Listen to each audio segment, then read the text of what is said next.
जम्मू कश्मीर के पुंछ में शनिवार शाम एयरफोर्स के जवानों पर हुए आतंकी हमले में एक जवान शहीद हो गया।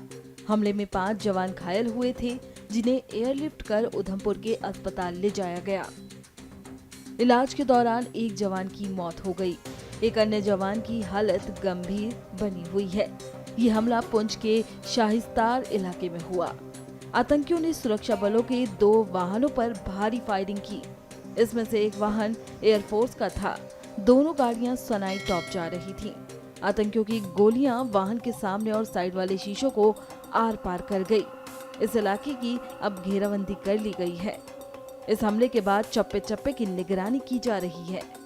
बड़ी संख्या में सुरक्षा बल वाहनों की चेकिंग कर रहे हैं। इस बड़े आतंकी हमले पर सुरक्षा विशेषज्ञों ने क्या कहा, सुनिए।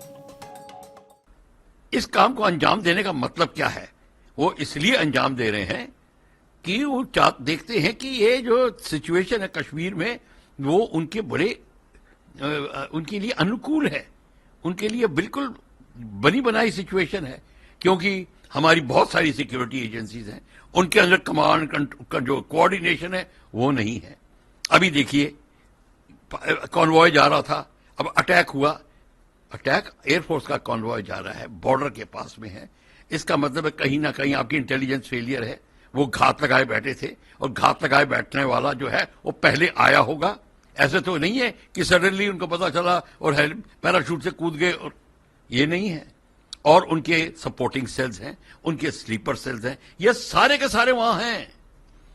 ये मैं कहता आ रहा हूं, और मैं दोबारा इस बात को करूंगा। और पाकिस्तान को पता है इंडिया एक सिंगल कमांड एंड कंट्रोल लाएगा नहीं, क्योंकि हमारे पास इतनी इंटरनल जो थिंकिंग है वो बड़ी डिफरेंट है। सब अपना अपना झंडा दिखाना चाहते हैं। इसीलिए तमाम पैरामिलिट्री फोर्सेज और इत्यादि फोर्सेज रहेंगी। इसमें आपका जो इंटेलिजेंस है उसका वितरण नहीं ठीक होता, आपका command and centralised command and control नहीं रहता। और ये कारण है कि इसको आप अंजाम दे, जैसे पुलवामा का अंजाम दिया था। अगर ये तो अभी 2 व्हीकल थी, अगर ज्यादा होती तो वो भी अटैक में आ जाती। मैं ये कहने की कोशिश कर रहा हूं, ये तो हमारी खुशकिस्मती है कि हमारे सिर्फ घायल हुए हैं, वो भी हमें उनका दुख है। पर क्वेश्चन ये है कि पाकिस्तान वेट कर रहा है, और वो अगर फिर दोबारा मौका मिलेगा फिर कर देंगे। वो हम इसलिए नहीं रोक पा रहे हैं कि हमको जो उनकी खबर नहीं मिलती, उनकी खबर भी नहीं मिलती। और जो अंदर आ जाते हैं उनको स्लीपर सेल मेंटेन करते हैं। ना हम स्लीपर सेल्स को हटा सक रहे हैं, और ना ही हम उनको रोक सक रहे हैं। इसका एक ही तरीका है, और तरीका यह है, आप पाकिस्तान को प्रेशर में डालिए। ये पीओके के जम्मू एंड कश्मीर पुंछ के इलाके में हुआ, आप उनके इलाके में ऐसे ही कार्रवाई शुरू कर दीजिए और करते रहिए निरंतर। सर्जिकल स्ट्राइक्स जिसको आप कहते हैं वो करिए। 2 से नहीं काम चलेगा। अगर आप करते रहेंगे, आप देखेंगे आपके एरिया में उनका प्रेशर कम हो जाएगा, वो डिफेंसिव पे आ जाएंगे, और यही होना चाहिए। इस प्रकार का जो प्रयास खास करके इलेक्शन के दौरान कुछ ऐसे पाकिस्तान द्वारा भेजे गए लोगों द्वारा किया जाएगा, घुसपैठ कराने की कोशिश की जाएगी, वहां का माहौल खराब करने की कोशिश की जाएगी। लेकिन सेना सतर्क है। पहले भी इस क्षेत्र में इस प्रकार से काफी जो अटेम्प्ट की गई है, लेकिन सेना ने उसको सभी को विफल किया है। अभी पूरी जानकारी के बाद ही कुछ कहा जा सकता है, लेकिन सेना की घेरेबंदी जो हुई है उससे उन लोगों को जल्द पता लगा करके उनको न्यूट्रलाइज किया जाए।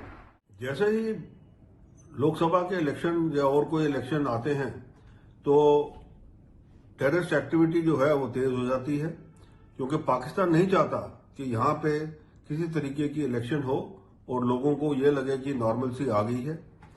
और इसीलिए अभी पीछे हाल ही में आपने देखा कि डूडू बसंतगढ़ में जो थे, कुछ जो टेररिस्ट छिपे हुए थे, उनका एक टाकरा हुआ वीडीसी मेंबर्स के साथ में, जिसमें एक वीडीसी मेंबर जो हमारा है विलेज डिफेंस गार्ड मेंबर वीरगति पाई, और उसी के जो है उसी के पीछे जो सिक्योरिटी फोर्सेज उस टुकड़ी जो टेररिस्ट वगैरह हैं उनके पीछे लगे हुए हैं। और आज वो लगता है वही टेररिस्ट जो है वो सूरनकोट इलाके के अंदर एक एयरफोर्स की जो गाड़ियां थी उसके ऊपर उन्होंने इंडिस्क्रिमिनेट फायरिंग की। हमारे 3-4 जो जवान हैं वो इंजर्ड हो गए हैं और एयरलिफ्ट कर दिया उनको कमांड हॉस्पिटल। पर जो सर्च जो है वहां के जंगलों के अंदर वो जारी है। हमारे जो आर्मी और बाकी सिक्योरिटी फोर्सेस हैं वो लगे हुए हैं और जल्दी ये जो टेररिस्ट हैं ये धरपकड़ करके इनको एलिमिनेट किया जाएगा। तो ये जो कार्रवाई पाकिस्तान की चले जा रही है और एक तरफ से पाकिस्तान यूएन के अंदर बोलता है कि जी हिंदुस्तान के अंदर इतने जो है वो माइनॉरिटीज के साथ और बाकियों के साथ बहुत ज्यादती हो रही है, वो अपना नहीं देखता कि वो हिंदुस्तान में क्या करा रहा है। और ये जो चीज है पाकिस्तान को इसका खमियाजा जरूर भुगतना पड़ेगा, क्योंकि लोग जो हैं अब ये टेररिज्म के खिलाफ खड़े हुए हैं। कश्मीर घाटी के अंदर तो ऑलरेडी खड़े हैं और अब रजौरी पुंछ का जो इलाका है जो बचा हुआ है जहां ये टेररिस्ट क्योंकि उन घने जंगलों के अंदर जाके छुपे हुए हैं उनको भी मारने का, उनको धरपकड़ करने का कार्रवाई चल रही है। अभी तक कोई कैजुअलिटी ऐसी सीरियस नहीं हुई है। ये तो इंडिस्क्रिमिनेट फायरिंग थी उन एयरफोर्स की गाड़ियों के ऊपर। इसका मतलब ये है कि ये जो टेररिस्ट हैं ये डायरेक्ट कन्फ्रंटेशन नहीं करना चाहते जो है सिक्योरिटी फोर्सेस के साथ, और वो वहां से फायरिंग करके कहीं और छुप गए होंगे, कहीं और भागे होंगे, जिनके पीछे ये हमारी जो सिक्योरिटी फोर्सेस हैं वो लगी हुई हैं।